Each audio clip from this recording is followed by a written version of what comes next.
Never mind, this whole situation is a scab. Just don't even think about it. We're not going to talk about it.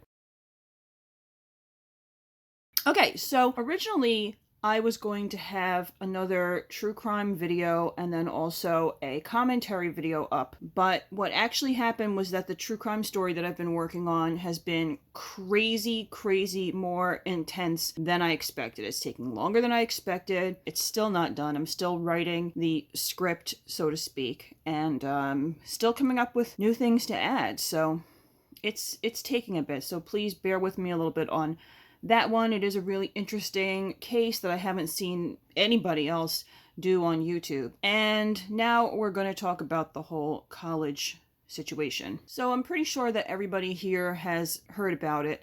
This whole controversy that happened with basically rich people and celebrities and rich celebrities buying their children's ways into competitive colleges. Now, what's getting to me here, and I've seen a couple of people, different commentary channels, that kind of thing, say this, and this was actually my first thought as well. It was, what? How is this news? Why are people surprised by this? I thought everybody knew about it. Like, did I know that it was that intense? That you had people like forging, I guess, documents and records? And no, I didn't think, I guess more to the point, I didn't realize that they had to go that far, because hasn't it been a joke forever that if you want your kids to get into an exclusive college, you like dedicate a wing or something like that? I thought that was common knowledge. I didn't realize that people were scandalized by that. I mean, I'm not saying it's fair. I'm just saying that I thought everybody knew that it wasn't fair. Aside from that, obviously wealthy people can buy college essays or get like professional preparers for entrance essays, SAT prep courses, or tutors that a lot of people can't otherwise afford. So I'm mostly surprised that it takes so much to buy people's ways into college instead of just dedicating a building. And then also that people are surprised that this happens. I'm not sure how I feel about people like literally going to prison over it, only because I thought that everybody knew it happened and they probably didn't realize that it was a big, I mean, I'm not saying that they thought it was fair. Obviously, they wouldn't think it's fair because it's completely unfair. But I'm not sure that they realized that it was as big a deal as it appears to be, only because it was an open, not even secret. I don't know. That said, am I glad it's being addressed? Absolutely. I remember when I was in college, and I just went to a local college for reasons. When I was in college, I had a pretty good relationship with some of the professors, and I remember one of the professors mentioning that there's a lot of grade inflation going on at top tier schools because these kids come in from wealthy families and they pay all of this tuition money, and their parents expect them to get good grades that they can then put on their, resumes or curriculum vitae, that kind of thing. And as a result, you have people who are doing minimal work but getting near perfect grades because there's pressure on the professors so that these parents are not feeling like they're not getting their money's worth. And I feel like that is like a branch of the same problem and the same mentality. So I'm surprised that people weren't aware that it was happening, and I'm glad that it's being addressed, but I'm continuing to just kind of watch these things unfold and go like, how is this a thing that people didn't know? I'm not even sure that it is a thing that people didn't know. Like, I'm almost positive that people largely knew. It is terrible and it is unfair. And if you can address these issues, and I think that this part of the reason that this is happening now is because of the political climate sort of creating a greater emphasis on these institutional inequalities, just like how the Me Too movement kind of took off during this administration because people were frustrated with Trump. There's an episode of this fantastic podcast called Hidden Brain about why the Me Too movement took off now, even though these allegations have been public for decades. And the treatment of women in Hollywood had been public for decades. And the conclusion that they basically came to was that it was because of Trump, because Trump is so offensive and so sexist, but there's nothing you can do about it at this point. He's the president. So instead, you see people becoming more assertive about trying to dismantle sexism in more achievable ways, with people who are in power, but not to a degree that they cannot be affected. So they sort of become the proxy target of people's frustrations with people who are out of reach. I think that something similar is happening with these college scandals, because Trump's rise to power is sort of indicative of this extreme classism that is unspoken in American culture. You know, people love to talk about how America is a more even society and does not have classism or class stratification, and people can be whatever they want to be if they're born in America.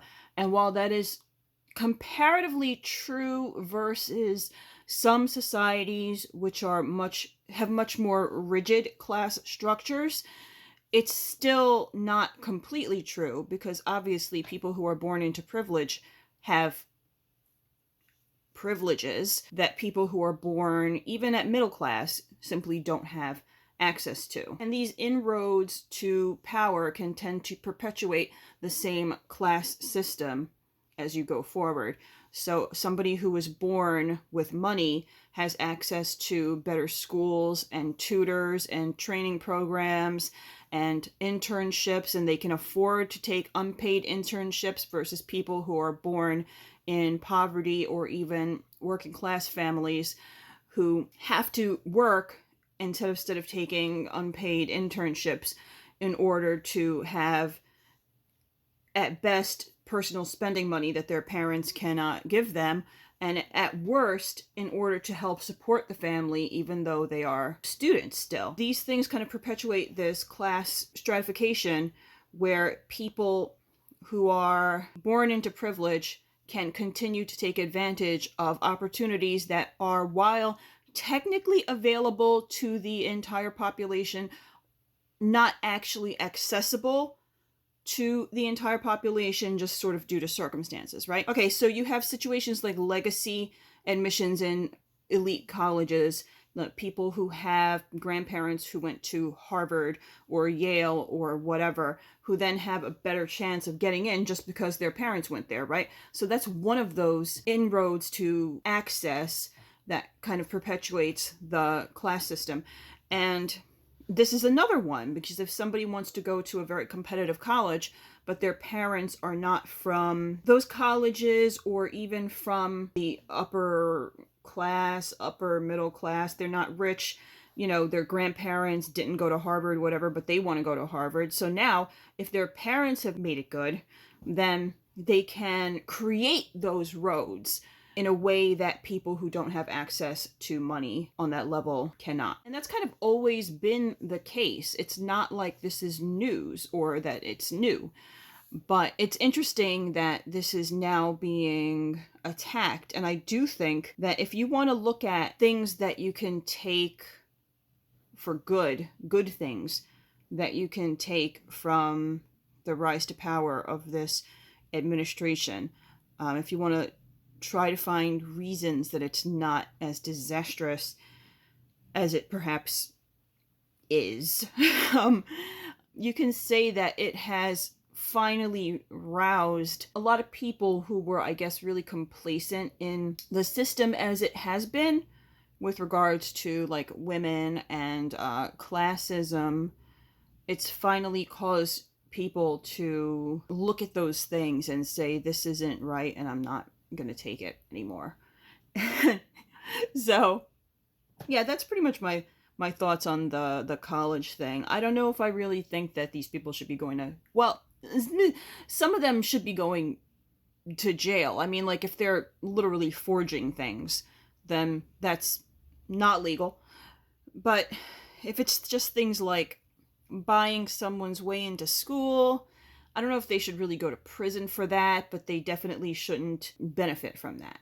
So if somebody bought their kid's way into a college by donating a wing, then maybe the child should not be in the college. But I don't know that it really should involve jail time. But I do think that if you're literally committing a crime, like you're creating documents and records and submitting things falsely, then that's, I mean, listen, if it's illegal, then it's illegal. And I think that the way that things played out, and the reason that people are sort of focusing on Olivia Jade is because she's so callous about the whole situation. Like, she didn't even appreciate the fact that her mother did these and her mother should not have done these things. I'm not saying it's good that her mother did these things, but holy crap, if your mother is going to illegally buy your way into a competitive school, at least appreciate the opportunity. Don't go on your YouTube channel and publicly talk about how you don't care and you don't feel like being there, you just want to party. You know, that's just disrespectful, both to your mother and to the people whose spots the person whose spot you took, or the people who may have gotten the spot if you were not there. You know what I mean? It's just like sort of rubbing people's faces in your privilege and your how much you don't recognize that privilege. So yeah, that's pretty much where I stand on that. I feel like there was something else I wanted to talk about, but I don't remember what it was right now. Some other scandal that's going on. I don't remember what it is offhand. My brain is just like full of murder. So yeah, okay. So I'm just going to leave it at that for now. And if I think of the other thing, then I guess I'll have another video for another day. Which, wow, what a concept. Oh, yeah. Please do remember to like the video and subscribe to the channel if you are so inclined.